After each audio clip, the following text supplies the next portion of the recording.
నమస్కారం అండి. This doctor Naresh దూడే, కన్సల్టెంట్ పల్మనాలజిస్ట్, టీఎక్స్ హాస్పిటల్. ఇవాళ రేపు అంటే మీరు వింటున్న న్యూస్ ఒకటి ఏంటి అంటే human metapneumo virus.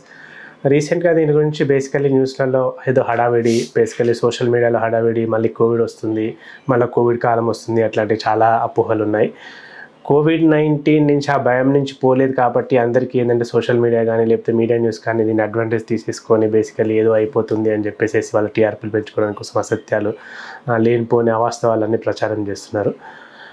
Human metapneumo virus అనేది మనకి ఏం కొత్తదేం కాదు. It was like diagnose. ఇది ఎప్పుడో 24 ఏళ్ల కింద నెదర్లాండ్స్లో ఎక్కడో ఆల్రెడీ దీన్ని ఫైండ్ అవుట్ చేసినారు. ఆల్రెడీ దీనికి ఇప్పుడు వస్తున్న నార్మల్గా పిల్లల్లో వచ్చే యూజువల్గా 5 to 16% ఆఫ్ రెగ్యులర్ న్యూమోనియాస్ ఏదైతే వైరల్ న్యూమోనియాస్ ఉన్నాయో ఆల్రెడీ ఈ వైరస్ వల్లనే వస్తున్నాయి.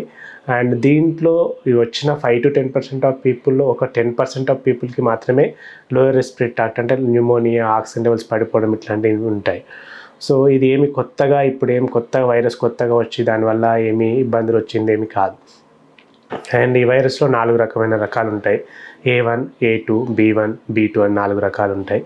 సో వీటిలో ఏమైనా ఇప్పటివరకు అయితే ఏమి జన్యుపరమైన మార్పులు ఏం రాలేదు కాబట్టి ఇవి అంత ఉధృతంగా వ్యాపించకపోవచ్చు, వ్యాపించినా కూడా అంత ప్రమాదకరంగా మారకపోవచ్చు. సో హ్యూమన్ మెటాన్యూమో వైరస్ అనేది యూజువల్గా మీకు సంబంధించిన సేమ్ యూజువల్లీ సార్స్ ఫ్యామిలీ ఏదైతే ఉంటుందో, human respiratory syncytial virus families ఏవైతే ఉంటాయో ఆ ఫ్యామిలీకి సంబంధించిన వైరసే. సో అందుకనే లక్షణాలు కూడా మీకు ఎట్లా ఉంటాయంటే కోవిడ్-19 లక్షణాలు లాగానే ఉంటాయి. లైక్ ఏంటంటే జలుబు రావడం కానీ, ముక్కు కారడం కానీ, బేసికలీ జ్వరం రావడం కానీ, బాడీ పెయిన్స్ రావడం కానీ, ఏదైనా కొంతమందిలో ఏంటంటే బేసికలీ అది లోయర్ రెస్పిరేటరీ ట్రాక్ట్ వరకు ఇన్వాల్వ్ అయినప్పుడు ఏంటంటే శ్వాసలో ఇబ్బంది పడడం కానీ, ఆక్సిజన్ లెవెల్స్ పడిపోవడం కానీ ఇట్లాంటివి ఉంటాయి. సో దానివల్ల మీకు సేమ్ కోవిడ్ లాగానే మళ్ళీ లక్షణాలు వచ్చినాయి, కోవిడ్ లాగానే ఇబ్బంది అవుతుంది అనేది అందరికీ అపోహలు ఉన్నాయి. కానీ ఇది దీంట్లో ఏంటంటే మోర్టాలిటీ రేట్ అంటే పిల్లలు ఎక్కువ సివియర్ అయ్యి చనిపోవడం అట్లాంటి విషయం అనేది చాలా తక్కువ. ఎవరికి ఉంటుంది బేసికల్లీ నార్మల్గా అంటే యూజువల్గా అందరికీ ఎఫెక్ట్ కావచ్చు. కానీ ఎవరికి సివియారిటీ ఎక్కువ ఉంటుందంటే 5 సంవత్సరాల లోపు వాళ్ళకి అండ్ 65 సంవత్సరాల పైబడిన వారికి. వీళ్ళు కాకుండా ఎవరైతే ఆస్మా ఉండి, సిఓపిడి ఉండి, మధుమేహం కానీ అంటే డయాబెటీస్ కానీ, బీపీ కానీ, కిడ్నీ సమస్యలు ఉండి కానీ, ఏదైనా వాళ్ళ ఇమ్యూనిటీ తగ్గించే జబ్బులు ఏవైనా, క్రానిక్ జబ్బులు ఏవైనా ఉన్న వాళ్ళందరిలో బేసికల్లీ ఏంటంటే ఇది తీవ్రత ఎక్కువ ఉండొచ్చు. సో తీవ్రత ఎక్కువ ఉండడం అంటే బేసికల్ ఇనిషియల్గా ఎవరికైనా స్టార్ట్ అవడం అయితే జలుబు, దగ్గు, బాడీ పెయిన్స్, రెగ్యులర్ ఫీవర్ లాగానే స్టార్ట్ అవుతుంది. కానీ వీళ్ళలో ఏంటంటే కొంచెం లోయర్ రెస్పిరేటరీ ట్రాక్ట్ అంటే శ్వాస అట ఊపిరితిత్తుల వరకు ఇన్ఫెక్షన్ వెళ్ళి వాళ్ళలో కొంచెం ఆక్సిజన్ లెవెల్స్ పడిపోవడము, లేకపోతే న్యూమోనియా లాగా డెవలప్ కావడము ఇట్లాంటివి జరగవచ్చు. మామూలుగా ఈ వ్యాధి లక్షణాలు ఎట్లా ఉంటాయి? సో చిన్నపిల్లలు అయితే నార్మల్గా కోల్డ్ ఉంటుంది, కాఫ్ ఉంటుంది, ఫీవర్ ఉంటుంది, బాడీ పెయిన్స్ ఉంటాయి. పెద్దవాళ్ళు అయినా ఫీవర్, కోల్డ్, కాఫే ఉంటాయి. కానీ ఇమ్యూనో కాంప్రమైజ్డ్ పేషెంట్స్ ఎవరైతే ఉన్నారో వాళ్ళల్లో కొంచెం న్యూమోనియా వరకు వెళ్ళి ఆక్సిజన్ లెవెల్స్ పడిపోవడం, కొంతమంది దగ్గినప్పుడు తెల్లోయిష్గా ఫ్లెమ్గా అట్లా రావడము ఇట్లాంటివి ఉంటాయి. సో మనం ఎప్పుడు డాక్టర్ని రియల్గా కన్సల్ట్ కావాల్సి ఉంటుంది. ఎప్పుడు మనం అసలు ఏ మందులు వాడాలి, ఏ మందులు వాడకూడదు అనేది ఫస్ట్ యాక్చువల్లీ బేసిక్ కావాల్సింది. ఫస్ట్ ఆఫ్ ఆల్ రెస్పిరేటరీ ఏదైనా వైరల్ ఇన్ఫెక్షన్స్కి యూజువల్గా యాంటీవైరల్స్ అనేది ఈ న్యూమో వైరస్కి, పారాన్యూమో వైరస్కి యూజువల్గా యాంటీవైరల్స్ అనేటివి ఏమీ లేవండి. ద థింగ్ వచ్చేసేసి బేసికలీ ఫస్ట్ ఆఫ్ ఆల్ మన జాగ్రత్తనే మనల్ని కాపాడుతుంది. ఇదివరకు అయితే కోవిడ్లో ఎట్లయితే మనం జాగ్రత్తలు తీసుకున్నామో అట్లాంటి జాగ్రత్తనే మనల్ని కాపాడుతూ ఉంటుంది. యూజువల్గా హ్యాండ్స్ వాష్ చేసుకోవడం కానీ, నార్మల్గా ఒకరికి షేక్ హ్యాండ్ ఇచ్చుకోకపోవడం కానీ, తగ్గినప్పుడు తుమ్మినప్పుడు రుతువాలు కానీ ఏదైనా అడ్డం పెట్టుకోవడం కానీ, ఫుల్గా ఫేస్ మాస్క్ చేసుకోవడం కానీ, బయట నుంచి ఎక్కడికైనా తిరిగేసి వచ్చిన తర్వాత హ్యాండ్ వాష్ ఒక 20 seconds హ్యాండ్ వాష్ చేసుకోవడం కానీ, ఒకరినొకరు ముట్టుకున్నప్పుడు కొంచెం జాగ్రత్తగా స్టెరిలియం అట్లాంటివి యూజ్ చేసుకోవడం కానీ, ఇట్లాంటి సింపుల్ జాగ్రత్త వల్ల మనం ఈ న్యూమో వైరస్ నుంచి కొంచెం సేఫ్ కావచ్చు. యూజువల్గా అందరూ కోల్డ్, కాఫ్ రాగానే పోయి over the counter medication, antibiotics తీసుకోవడము, లేకపోతే సరే రెఫరెంట్ ఎవరిని కాదనడానికి ఏముండదు. కానీ ఓవర్ ద కౌంటర్ ఇప్పుడు వాళ్ళకున్న ఎఫర్డబిలిటీకో లేకపోవడం విషయం వల్ల ఓవర్ ద కౌంటర్ మెడికేషన్ ఎన్నో కొన్ని వాడుతుంటారు, యాంటీబయాటిక్స్ అవన్నీ వాడుతుంటారు. సో అట్లాంటి అన్నెసరీ మెడికేషన్ వాడకండి. వాడినప్పుడు ఏమవుతుందంటే యూజువల్గా మీకు ఏదైతే ఈ వైరల్ ఇన్ఫెక్షన్ వల్ల మీకు రెస్పిరేటరీ ట్రాక్ట్ ఎఫెక్ట్ అవుతుందో, ఎఫెక్ట్ అవ్వడం వల్ల మీకు కొన్నిసార్లు సెకండరీ బ్యాక్టీరియల్ ఇన్ఫెక్షన్స్ వస్తాయి. సో సెకండరీ బ్యాక్టీరియల్ ఇన్ఫెక్షన్ వచ్చినప్పుడు మీరు ఆల్రెడీ యాంటీబయాటిక్స్ వాడి ఉండడం వల్ల అవి మీకు రెస్పాన్స్ రావు.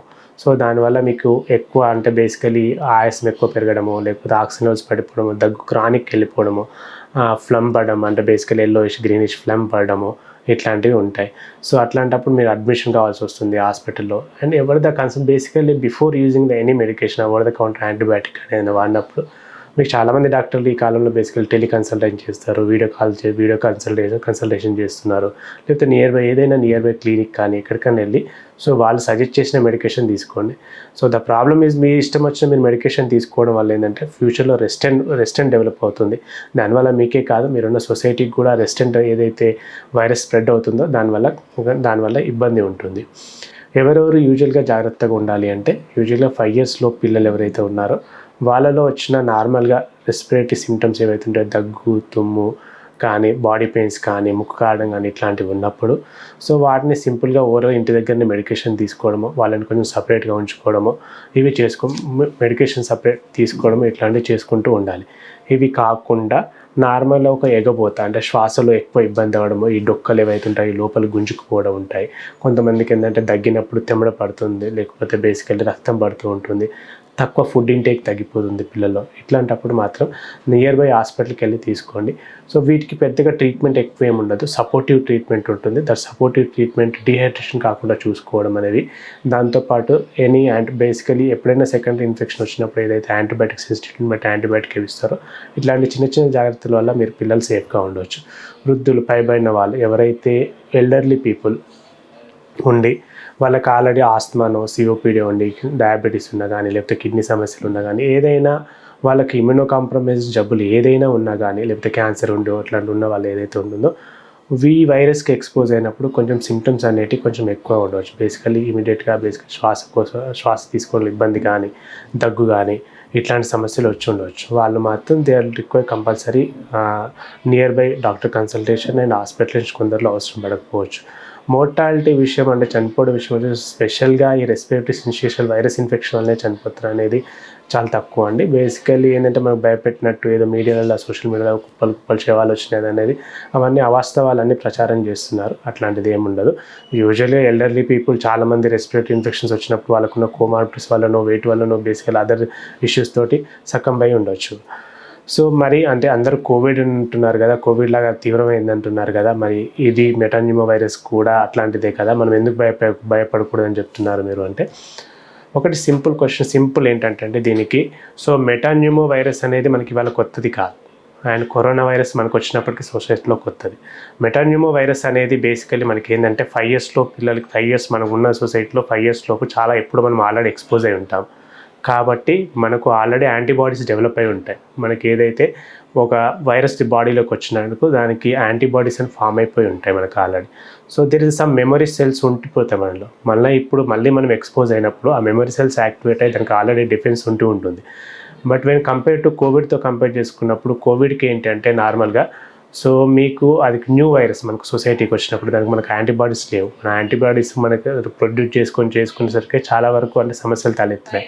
సో ఇప్పుడు ఏదైతే కోవిడ్ వైరస్ ఏదైతే మనకు వచ్చినా కూడా అది సింపుల్ కోల్డ్ లాగానే ఉండిపోయింది తప్పించేసేసి.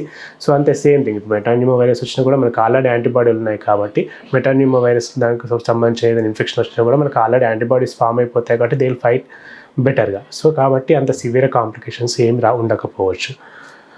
వీటికి నార్మల్గా పిల్లలకి ఏవైతే ఉన్నాయో రెగ్యులర్ హ్యూమన్ టీకాలు ఇప్పిస్తే సరిపోతుంది. Just only prior hospitalisation care ఏంటంటే సింపుల్ హ్యాండ్ వాష్ జాగ్రత్తలు అంటే మన జాగ్రత్తలు మనం పాటిస్తూ ఎర్లీగా డాక్టర్ని కన్సల్ట్ అయి ఉంటే దీని నుంచి బయటపడవచ్చు. కోవిడ్కి దీనికి మరి ఏంటి అంటే సిమిలర్ కంప్లైంట్స్ ఏముండవచ్చు అంటే కోవిడ్ అయినా ఇదైనా basically less than 5 years, more than 65 years immunocompromise పీపుల్ని ఎఫెక్ట్ అవుతుంది. మెటాన్యూమో వైరస్ కూడా ఇద్దరిని ఎఫెక్ట్ చేస్తుంది, సేమ్ గ్రూప్ ఆఫ్ పీపుల్ని ఎఫెక్ట్ చేస్తుంది. కోవిడ్లో కూడా మీకు ఏంటంటే సింపుల్ కోల్డ్, కాఫ్, శ్వాసలో ఇబ్బంది ఉంటాయి. దీంట్లో కూడా శ్వాస ఇబ్బందివే ఉంటాయి. కానీ కాంప్లికేషన్స్కి వచ్చేవరకు కోవిడ్లో మీకు ఏదైతే రక్తం గడ్డలు కట్టడమో లేకపోతే రక్తం గడ్డలు కట్టడంలో వచ్చిన కాంప్లికేషన్స్ ఏవైతే హెమ్ఐల్ గానో లేకపోతే సడన్ కార్డియాక్ డెత్ గానో లేకపోతే బ్రెయిన్ స్ట్రోక్లు ఇట్లాంటివి ఏవైతే ఉన్నాయో అవేమీ ఈ వైరస్కి సంబంధించి ఏమి ఉండవు. కాబట్టి భయపడాల్సినంత అవసరం ఏమీ ఉండదు.